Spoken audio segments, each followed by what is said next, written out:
Alright fellas, we had a visitor. We had a visitor in the garage this morning. I don't get to sleep usually at about 4 in the morning. Just one of my issues, health associated issues. But anyway, my father-in-law came by this morning about 9:30. My wife came in. She said she asked where the key was for the bike. I told her, they're on top of the toolbox. And my father-in-law, I don't know how he got it open. It wasn't with the key. She said it opens with the screwdriver now. He, I guess he gouged that thing out and got that tank open.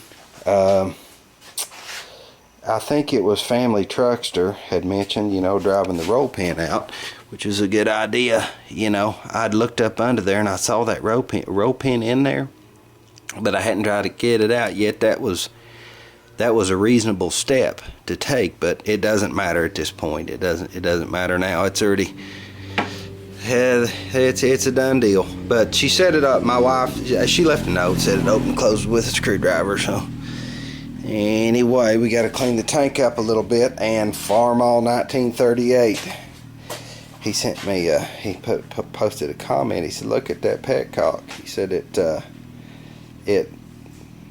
some of those bikes had I guess a valve is in the petcock that runs off a vacuum. When the bike started, it opens and allows fuel to run down to the bike to keep it from, flooding the carburetors or whatever. And you guys have been on me about the forums, check them forums. I really didn't know how to do it very good, so I gave it a shot and checked Kawasaki Vulcan vacuum system, I think is what it. Just a couple hours before Farmall sent that, and they said the same thing that he did.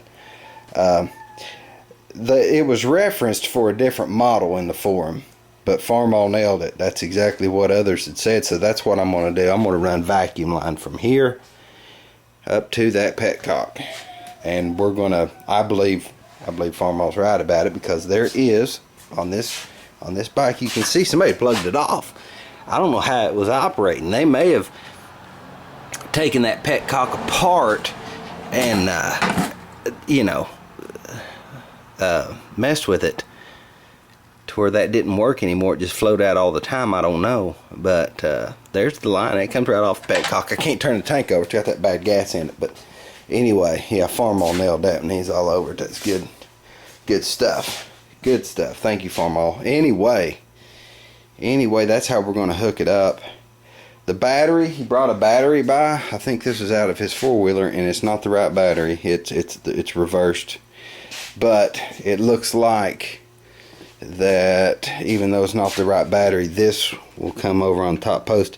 This will have to be, if he doesn't want to invest in the right battery, the ground strap will have to be replaced.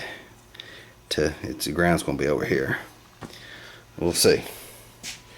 We'll see what happens with that. I realize he doesn't want to invest a whole lot of money in this. He's never even seen it run. He doesn't want to put a lot of money in it without knowing if the engine, transmission is good, so on and so forth. It's kind of like a pig in a poke when you get something that doesn't run. Put a lot of money in it is a little bit risky, and I understand that. So, yeah, we'll see what happens here, guys.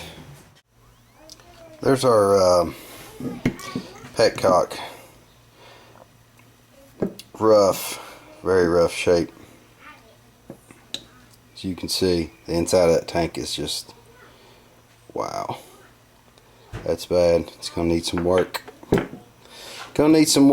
But you can see what Farmall is referring to there. I'd say that is that's our vacuum right there. That's our vacuum line.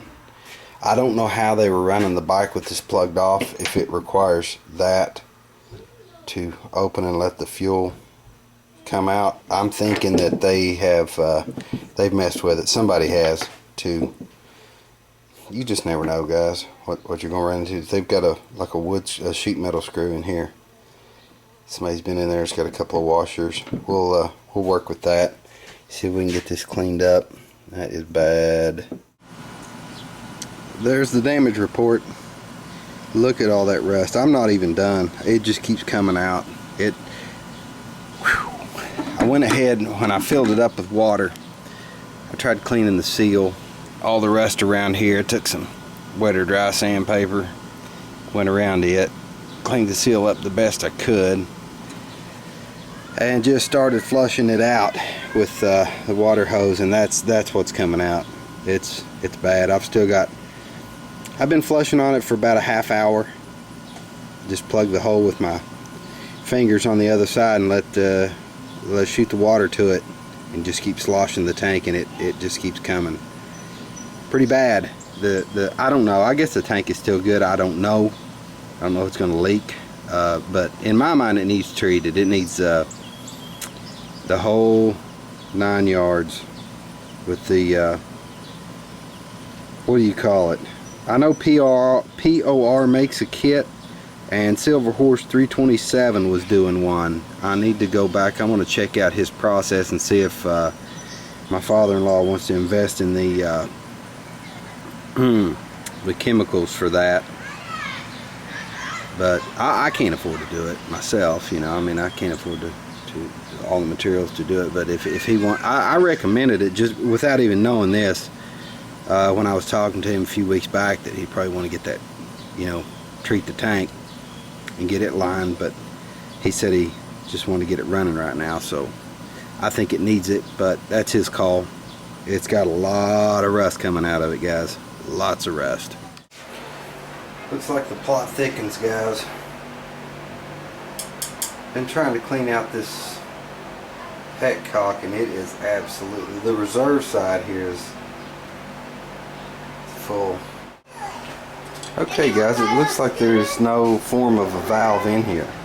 It's all, I'm assuming that it was removed, because I was wondering how that this would work properly, you know, the vacuum down to the carburetor, if there was no valve in here, or if it was plugged off. It was plugged off, and I was wondering why it didn't work. It looks like somebody's got in here and taken the valve out, or whatever. Ever how it works, I'm assuming there would be a valve in there, a diaphragm of sorts. I don't know.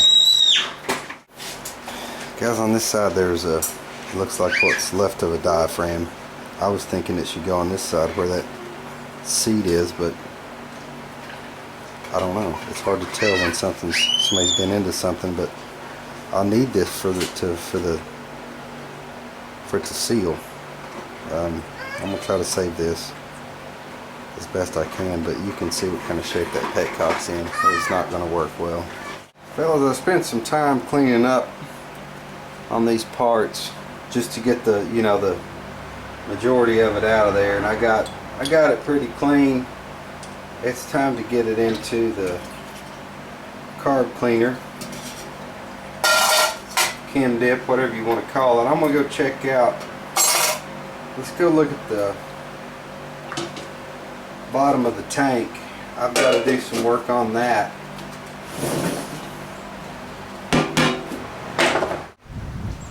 Went ahead and washed it real quick. Got let's see, I rinsed that thing out for quite a long time, 45 minutes I guess. I don't know.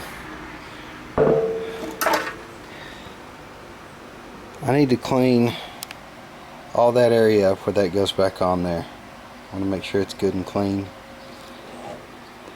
So to seal well, it looks like it's got it's a little pitted or whatever. But I'm gonna leave this to dry. It really needs it's got a couple of scratches right here. I don't know if that is something that would buff out or not. I don't know.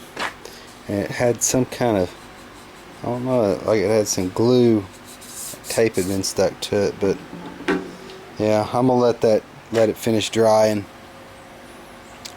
We'll see what happens with all this.